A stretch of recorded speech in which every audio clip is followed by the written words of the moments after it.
विक्रमजी काकडेंना आम्ही सर्व खूप खूप शुभेच्छा देतो. धन्यवाद.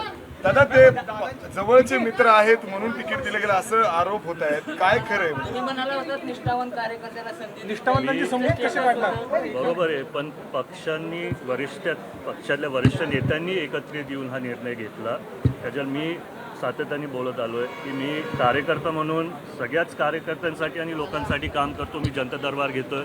आता पक्षातल्या वरिष्ठांनी जर निर्णय घेतला तो योग्यच असणार. त्याच्यामुळे मला प्रश्न विचारून जे व्हायचं ते म्हणजे मला चुकीचं वाटतं. डावललं असं बोललं जाते, पण निष्ठावंतांची नाराजी तुम्ही दूर करणार का? तुम्ही युवा नेतृत्व आहात पक्षाचं, प्रत्येकजण तुमचं ऐकतं, तुम्ही अनेकांचे आधार आहात, तुम्ही नेतृत्व म्हणून निष्ठावंतांची नाराजी दूर करणार? युवक म्हणून मी नक्कीच सगळ्यांबरोबर त्यांच्या दुःखात सहभागी राहतो. आज मला माहिती आहे थोडे लोक नाराज झालेत, पण त्यांना पण आम्ही नक्कीच भेटून त्याच्यातनं भविष्यात कुठे संधी मिळू शकतो तशी आम्ही निवडणूक बिनविरोध व्हावी का? निवडणूक बिनविरोध व्हावी का? आमच्या सगळ्यांचीच आशा आहे. झाली तर खूपच छान. तुम्हाला माहिती